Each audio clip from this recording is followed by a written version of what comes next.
as of right now, what do you feel like is an important story that you want to tell if you haven't yet? How it gets when you first get lit. Mm-hmm.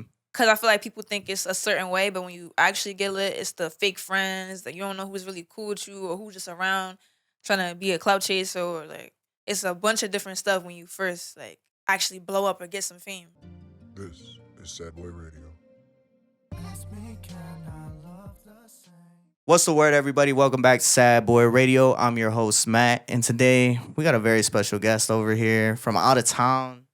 You performed at SOBs, Madison Square Garden. You've been on the radar. Man, I got a couple different things here. You recently released your single "Keep It P." I don't know if I want to start off with the controversial thing, but your first song was a diss record. Yeah.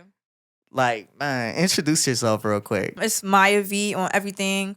I'm a artist, not just a drill rapper, because I feel like everybody see me just a drill rapper. Like you said, my first record was a diss, but I feel like I got so much more stuff coming. Why do you feel like it's so important for you to draw that line between you being an artist and not just a drill rapper? Drill is just like one box, and you can't really go that far with it. And once you stuck in the drill rapper box, it's like they don't want to hear nothing else that you got to say. Do you feel like you've run into that already, where people are just telling you like you got to stick with this? No, because I feel like early I changed it already, like, and dropped other different types of music. And on top of that, you were a singer at first. Growing up, you were singing at talent shows at 7 years old, right? Talk about that experience a little bit. I've been singing since I was like really little, and my mom and my aunt would take me to like talent shows and like auditions for Disney and all this other types of stuff before I even started rapping. Because I only started rapping like a year and a half ago. But it's been music in my life, like my whole life. Your mom was a rapper too, right? Yeah. Yeah. Were you a good rapper? Was she hard? Yeah. Yeah. You got the tracks on deck or what? You can show us something? How do you feel like, her being involved in music had influenced you to go in that direction? I feel like I got my talents passed down. And when she told me that she used to rap, it was just like, oh, so that's where I got it from. You got a bunch of different influences. Your music taste is like super diverse from what I've heard, right? Who are your top 3 right now? Did I listen to it like, what you mean? Like the best? Yeah, that you listen to. No. We don't do rankings here. We just do what we listen to. I say Lil Durk. Let me see, because I've been listening to a lot of people. Lil Durk, Mulatto, and I don't know, probably NBA Youngboy. Where did this love for Chicago music come from? Like, you're not from out here, but you were listening to Yung Pappy and LA Capone, which is crazy. Oh, you did your digging. If you know, you know. That's that type of music, you know what I'm saying? Yeah. So, like, where? My dad used to listen to that type of music. And then I think he's like put me on one of the songs. Then I just started doing my own listening. But once I heard it myself, then I started listening to all of them. Do you feel like that influenced you when you decided to take on that drill sound a little bit? Hearing like those kind of artists? Mm-hmm. No, actually, because I feel like I've been listening to them and I only started rapping like a year and a half ago. So I feel like it was more like I liked singing, but I wanted to do something like more exciting, I feel like. And then I feel like rapping is, you could tell stories better in rapping than singing songs, if that makes sense. So once I started seeing like people rapping, I was like, I want to try that. And I did it. And all my friends was on some like you're really tough. Like, I'm telling you, it was going to blow up. And then that's what it did when I dropped my first song. So you mentioned that you're able to tell stories through rap. What do you feel like was an important part of your story that you needed to tell? Well, I can't really say like an important part of my story, because like you said, my first record was a diss record. So it's like, it was more telling what's on my mind right now, like how I'm feeling right now, if you listen to all the lyrics of the songs. And we're going to touch on that record a little bit, but I want to talk about this story aspect a little bit more, right? Because as people, we have our own story that is formed throughout our lives, right? So every day something new happens to you. You've gone on this journey of chasing a career in music, started at 17, a year later, right? That's super young to be starting anything. I started at 16, but I didn't drop. I dropped my first song when I was 17. I thought the first rap song was... I dropped my first EOS in January, but my birthday December. So I started writing like beginning of... I think I shot the video a little bit after my birthday and then dropped it in January. So I was 16. I was writing it. I went and recorded it. My birthday passed. And then we went, shot the video, dropped it, all that. So yeah, I started when I was 17, 16. You guys be working quick because with the Kenzo record, you guys did that in like 3 days, right? The song, the rollout, the video. Then we dropped it like 2 days after that. So yeah. But going back to this story aspect, right? As you continue to pursue music, you're going to go through different experiences. As of right now, what do you feel like is an important story that you want to tell if you haven't yet? I would probably say like how it gets when you first get lit. Because I feel like people think it's a certain way, but when you actually get lit, it's the fake friends that you don't know who's really cool with you or who's just around trying to be a clout chaser, or like it's a bunch of different stuff when you first like actually blow up or get some fame that people probably don't know if you don't have it. What did you see when you were blowing up? Fake friends, people just want to be around just because they think that that's going to get them on by being around me. It's definitely like a lot of privileges too. Like people want to do stuff for you for free. People want to have you in places that you wouldn't have been before just because you got a name. Part of it is blowing up and people starting to notice what you're doing, right? Man, for you, it's a little bit more difficult because you blew up off of the first song. Oh, yeah. But a lot of the times, right, you drop something and everybody thinks it was like this overnight amazing thing that happened. And a lot of the times it's a lot more work, right? For you being able to blow up and have that success early on. Now you're on that journey of maintaining that success. So your story is a lot different from everybody else. You know what I'm saying? But that's a good thing for you. How do you feel like you were able to maintain your mental health dealing with all of that, right? Dealing with the newfound fame. I feel like it didn't really affect me a lot because I already knew what I was getting myself into once I started rapping, especially the kind of rap that I first came out with. So I already knew what to expect. So when it happened, it was just like, oh, well, like, I already knew this was going to happen. Touch on the beef, right? What was it? Why did you feel the need, like, I gotta go diss them? It was just because people from the other side was beefing with people from my side. And it was on some, like, the dudes was doing it, and now the girls, like, they had a voice on their side from a female, and I was the voice on this side from the females. If you can talk about it, what was it over? Because the whole time I was trying to figure out, I'm watching all these interviews, I'm like, it's like you gotta be in it to know like all the details of what it's about, but it's more so like they had a voice on their side, so I became the voice on my side. After going through all of this so early on in your career, not only your career but your life, right? You're young as hell. How did this situation force you to grow? I feel like it forced me to like definitely be more responsible. And when I like responsible, I'm saying like in the sort of now that like in the music industry, you gotta be on time with stuff, be here, be all these places. So like definitely stuff like that. And then it makes you have to like block out everybody else, like the hating comments and all types of stuff like that. Like if you get mad easily or stuff like that, like it's probably not for you, because it's always gonna be somebody saying something about you or somebody who don't like you. Like you're never gonna be 100% liked if you're doing music or something like that. I don't know. When it comes to the hate, I never really paid attention to it. Like when you see all these comments pop up, I don't feel like I've ever gone through my comment section. I don't go through mine anymore, but I don't really think I see them come up because it'd be so many. So like it'll be like 700 people like Church Young, like as soon as I post it, and then it'll be like 5 comments, but like it gets drowned out. So I don't even go back and look unless like I'm looking for someone specific, or like I reply to my friend that commented something like that.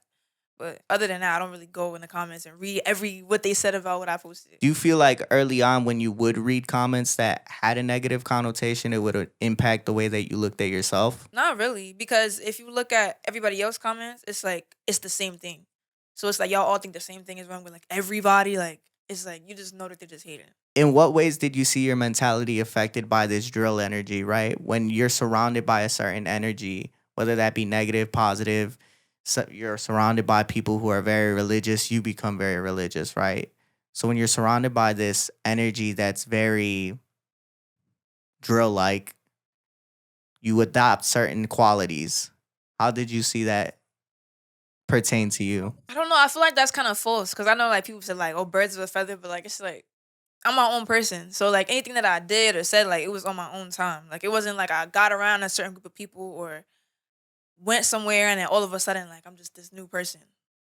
Like it's like that's who I've been. Y'all just didn't know about it yet. I say that because I see it in myself sometimes. You know what I'm saying? I mean, maybe certain situations, but definitely not that situation. Like I chose to start rapping. Like my friends, maybe I could say like push me or said like, oh yeah, you're fire, you're gonna pop, like to make me really go do it. But like I already had it in mind. Hearing what your mom had to say, how important was that for you? Seeing that she didn't want you to be alone. It made me happy that she liked what I was already doing, like that she supported, like, cause my mom is gonna support whatever I do. So, um, and then going back to when you said that she was rapping, so I feel like it just all came together. So let's touch on where you're from a little bit, right? Growing up in the Bronx, how important was that culture to you? And how did it influence the person we see today? I was only in the Bronx when I was like really little, so I would say I don't think it influenced me as much as like people think.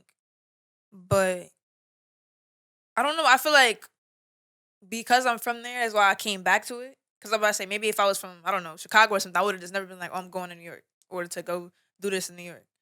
But I don't know. Maybe it made me come back because I have family out there and shit like that. Because it's got a rich culture out there, right? Not only for just English music, but you got the Spanish music out there. You got bachata. Like it's different flavors out there that you could really tap into. Yeah.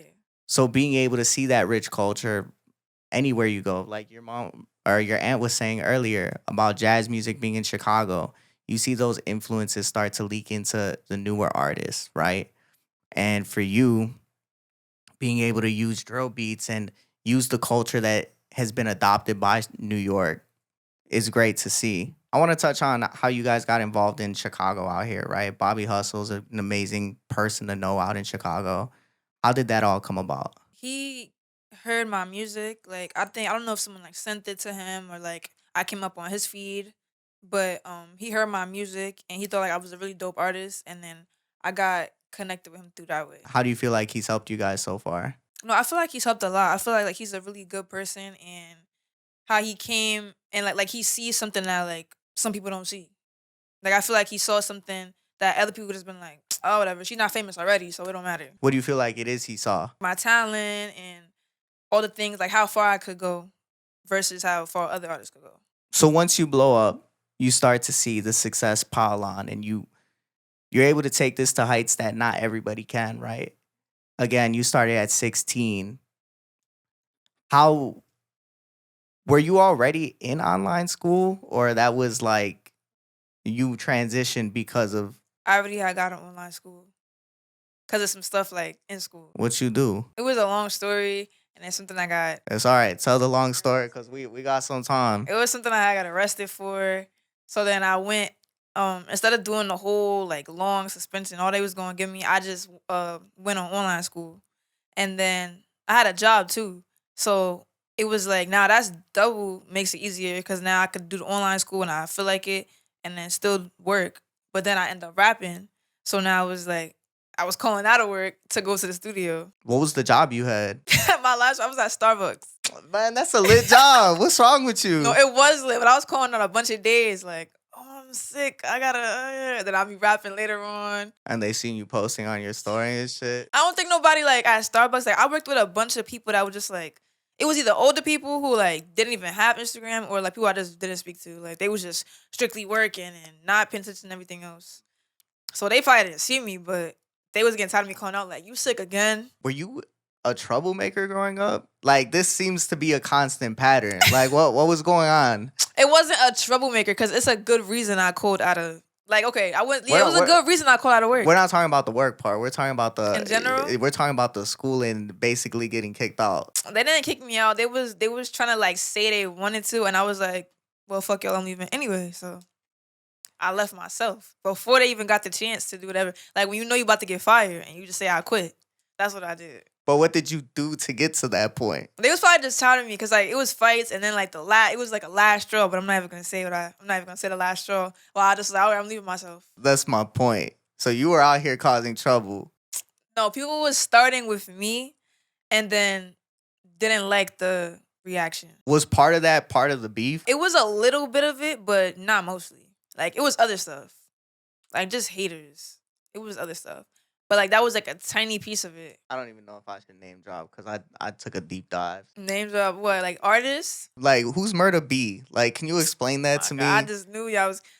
She's like another rapper from the other side. Like I said, they side had a voice, and I was the voice on my side. So she was just the voice on the other side. So I'm not trying to be like messy. I actually like want to be educated because I literally like I've heard about this beef 50,000 times and I could not put together like what was going on and like why this was happening. So that's why I'm like, she seems nice. I don't know why I don't see the issue. It was like I said, like she was on the other side with the niggas doing what she was doing, and I was on my side, and she came out as the female voice on their side to like.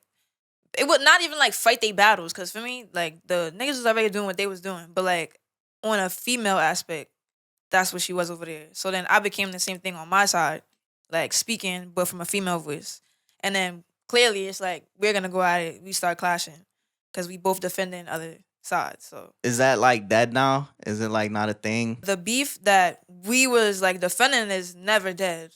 But me and her, like we don't. I don't even think she make music no more for real. So it's like it's not that deep. You killed her career. You said it, not me. Are you still involved with all of that? I mean, I wouldn't say like super involved, but it's like once you're in something, you can't just like walk away. Like Do you feel like you still hold it to the same level you did at that time? Or do you feel like there's more important things that you got to focus on at this point? I mean, it's definitely more important things I gotta focus on. But like, what do you mean hold it to like keep it in the back of my head? Like like if you're In asking college- if I'm still going around trying to beef with people, No, Then it's no. Like when I was in college, I was in a fraternity. Mhm. When I was in college, that was the most important thing in my life. That shit is not important to me. oh, so if you're saying if it's the anymore. most important, Yeah, it's definitely like, not the most yeah. important. No, it's not that important to me. It's probably not even that important to them. But let's talk about MTV and BET, right? You've been able to, you went from drill rapping to being on some of the biggest platforms out here. MTV, BET, performed at the Apollo Theater. What did that symbolize for you being an artist and being this young? I feel like it showed that like what I was telling everybody, like I proved my point. Like, cause I feel like a lot of people felt like, oh, she's just gonna be like every other drill artist or every other person trying to make it, and like nothing special. But like then here it comes, like where I showed y'all, like I'm gonna do what I said that I was gonna do, and take it all the way to BET and MTV and Title Music and all the stuff that I'm on now. Was there ever a point where it felt like it wasn't possible? I always knew I was gonna be something. Like, and like this sounds crazy because like back to the job situation where I said like I was calling out of work to go record in the studio because like I knew that's what I really wanted to do. Like I didn't want to work for nobody. I didn't want to wake up at 8 o'clock in the morning. Like I always said I wanted to be my own boss. So me doing that, calling out and all of that, people probably be like, oh, you was missing money and all this stuff. But it was like, no, I was like missing $5 to get $10. Like the bigger picture. And that's what the vision you gotta have. Not everybody has that bigger picture. They're like, man, I'm gonna go work this job and I'm not gonna enjoy my life. And a lot of people forget to enjoy the journey, right? So that whole time that you're working and you're grinding and you see this bigger picture, you see being on beaches, right? And everybody else is like, I gotta pay my mortgage. You know what I'm saying? So, I mean, it's a blessing to see, what you're doing and being able to do it at such a young age and having the team you guys have, right? Seeing your mom and your aunt here, like they got real love for you to be able to do that. So that's amazing to see. And shout out mom for real. Last thing we'll touch on, right? I saw a video of, it was like a joint interview, right? You and your boyfriend. Oh yeah. How did that come together? Everybody knows we're together now. So like me doing an interview by myself, talk about the situation, and him doing one by himself, talk about the situation. This wouldn't make sense. Like we might as well have just came together and told the story of how it happened together. So what's the story? P Films had us come up there, and he's mad funny because he was saying for a minute, like before we even popped out, like, let me be the first interview y'all do because I'm gonna drop y'all interview before y'all pop out. Like it's gonna go crazy because they're gonna be like, what are they doing up there together doing an interview? Like what is they about to talk about and why is they even in the same interview? But we end up doing an interview with him after we already popped out. But it was just funny because he kept pushing the issue.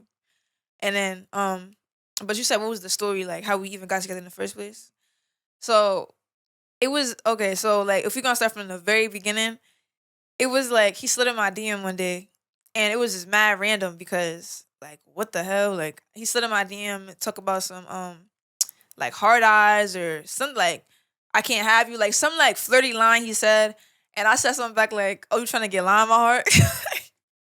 Like I'm over here, I'm like I'm about to just troll him back because what is you even doing in my DM? And then I think he just laughed it off, and like we never spoke again after that. Like he was probably like, "Oh yeah, that's all I need to hear." Like, and he didn't say nothing.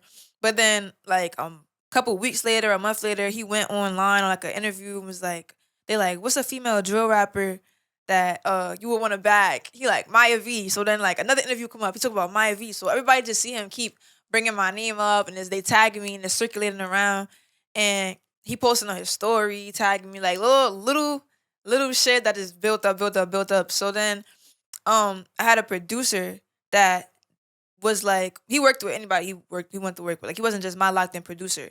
So he went and I guess gave him some beats or did a song, like engineered a song for Jaydot. And my producer had hit me up like, "Oh, pull up to the studio, like it's 30, it's nothing going, like you good. Like just pop out on some like troll shit, like just pop out, just pop out, just come." I'm like, "Bro, like you're bugging, I'm not coming." He like, "Bro, just come, I'm telling you everything is good, like just come." So then he get on the phone and the camera laughing, whatever, whatever. I'm like, "All right, bro, I'm gonna just go." Like, cause that's my producer that like I was mad close with. So I'm like, I'm gonna just go. So I pulled up to the studio and as soon as we seen each other, it was just funny. Like we were just looking like, "What's up?" Like we've been knew each other or something. Like we was just laughing. And then the whole rest of the night, it was just like as if we knew each other already. That's what's so funny. Cause literally we only spoke that one message and I think like one other time after that.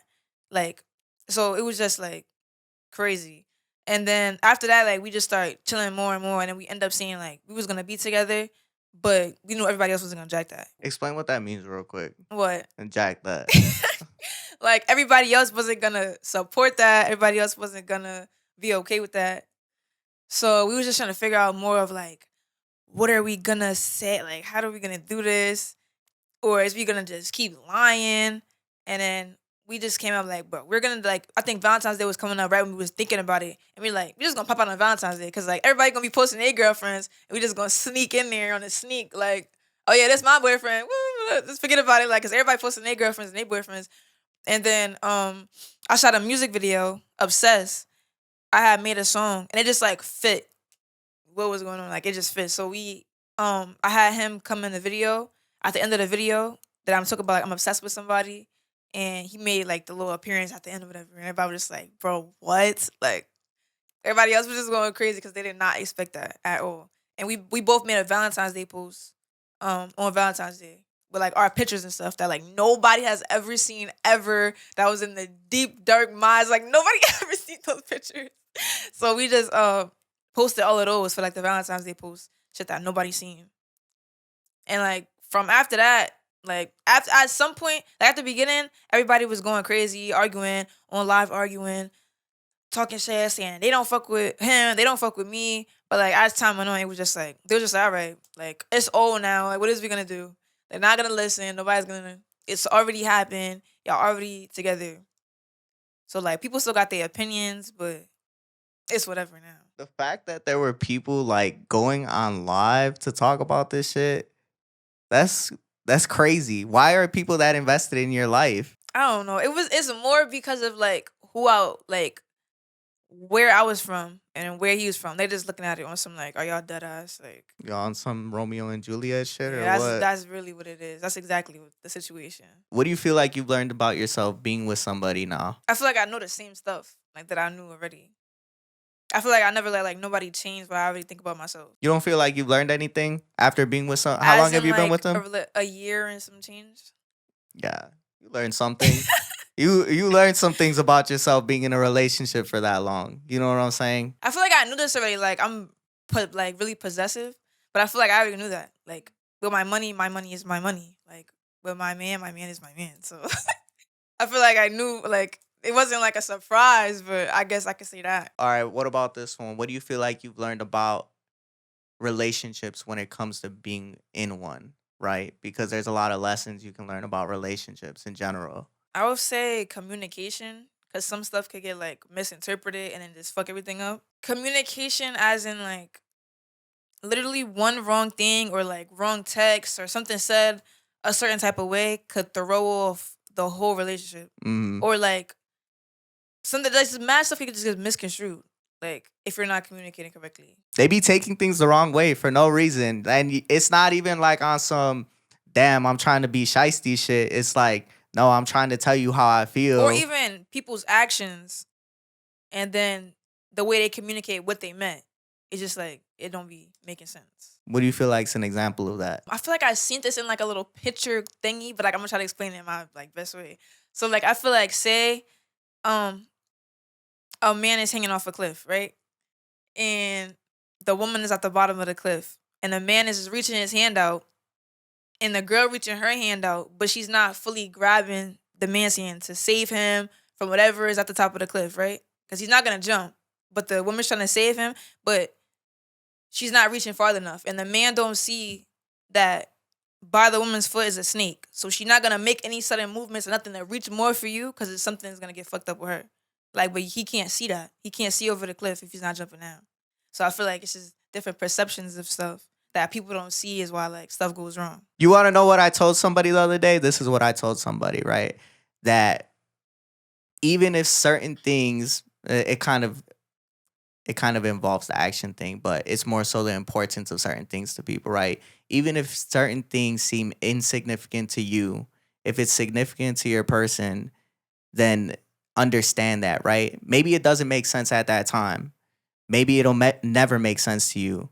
But because it's important to them and they understand it, just go along with it. You know, I'm not saying go ahead and like help them do some illegal shit, but like, you know, if they feel like I gotta watch, I don't know, the Bears game at this time, doing this with a certain ritual, like just respect that and go along with it. Let them feel like it's important to them and support that. Because even though it's insignificant to you, just like that picture, right? Just because you don't understand what's going on, just understand that there's a reason behind every action. I had one last thing I wanted to ask you. I forgot what it was. Say Shigo for us. You said say Shigo? Yeah. How do you I'm not gonna lie, I was saying Shego. Yeah, I was saying Shego a couple times. People was like, it's not Shego. I'm like, well, that's what I was calling it. What? Where did that come from? I feel like, I don't know, it's just how it's being read. Like, I've been saying Shego. They even yelled it in the show. Like, I know. Shigo. Then I started changing it, saying Shigo. They probably was like, it was not just calling it that. Mm-hmm. You were changing the like the profile picture based off the emotion for a little bit too, right? Yeah. What was that about? I still do it, but I just don't do it as often. Like, I don't be thinking about it as much. But like, I think when I had like, it was my birthday, I think I put like a party hat on her. And then I have a ferret, and she has like a little otter or something in the show. So it was funny. So I put the picture of her with that and like posted my ferret, like little stuff like so. But people peeped. I was about to say that I was changing the picture. What do you feel like was the most important era that you had with that? I feel like it was a picture where I had her. It was like a green fire on her hands. Like she was looking like she was about to be my demon time. And I feel like that was me. I feel like that's still me, but it's just calmed down a little bit. Was that when you were beefing? Yeah. Oh. You were ready to set shit up? I was ready to shoot the green fire, everybody. Gosh. Going back to the Chicago shit, Bronx Story. You basically remix Crazy Story. Yeah, yeah, that's exactly what it's called. Crazy Story. It says Crazy Story Remix. Bronx Story, Crazy Story Remix, like in quotes. Being known as a drill artist at first, do you feel like your mentality has changed? Do you feel like the way that you look at your approach to art has changed? I could say I've gotten more ideas in terms of like music and music styles, but I feel like I said, like I always already knew my plan. So like I just had everything laid out, like how I was gonna go in order. So I already knew I wanted to do melodic music, dancehall music, singing music, Spanish music. Like I all had it in the cut, but like I just started off doing that first. You know Spanish? A little bit. Oh, what are you guys? Black, white, Indian, Irish, and a little bit of Puerto Rican. But like not enough to be fluent in Spanish. Like no one of my parents. You got anything else you want to say? You got anything else you want to plug? It's definitely more music coming, and it's definitely gonna be a big change. Like from all these other artists that's just dropping every year, once a year, and disappearing, and I really know what they want to do because like I feel like I said, I've been on a mission, been had my plan, and I know like I got mad shit coming. You gonna take the Melanie Martinez route? You're gonna start dressing like an alien or I don't what? know. It looks good on her. Yeah. Don't look good on. I don't see me doing that. Aren't you a fan? Isn't that like your number one artist on Spotify or something? Not number one not number one probably. I don't know who my number one would be on there. I listen to so many different artists like Juice WRLD, X, Lil Durk, NBA YoungBoy, Celine D. Like it's literally a jumble of mad different artists. It's not even one genre. So Where does that diverse music taste come from? Your parents? a little bit of my parents, a little bit of just like I always liked different stuff. Like, and I think I went through like 3 different styles. Like, I feel like I like this one, but like I used to only wear like all sweatsuits and stuff like that. And like sometimes I'll go back to it, but like I always come back to what I like. This kind of style, like skirts and like different type of stuff. You're on the Ice Spice timing. That's not her timing. The jumpsuits? What With the jumpsuits? Nah, don't put me in that. Don't put me in that. But I'm saying like I feel like it's way more people who dress like that too. Like definitely, Ice Spice got it though. She got the little Y2K shit going on. Do you get a lot of comparisons to her? Yeah, a little like not that it's a bad thing, cause like for me, I fuck with her music, but it's like I don't hate to get compared to anybody a lot. As like even when it comes to style or whatever, like I hate to get compared to anybody, but I feel like everybody has to get compared to somebody, cause they comparing her to somebody and they comparing who like for me everyone down the line. So it's like whatever. She lit doing her thing right now. So if y'all want to compare me to for me a bitch that's lit doing her thing right now. Hey, well, I appreciate you coming through. Thank you. I appreciate y'all for having me. Make sure you guys go ahead and check out Miyaa V. You want to plug anything? Yeah, y'all can find me on Snapchat, Twitter, Facebook, like every TikTok, everything. It's Miya Baby with 2 Y's on TikTok and Maya.Vatan on Instagram. Make sure you guys go ahead, like, comment, subscribe. Sad Boys for real. Peace out. This is Sad Boy Radio.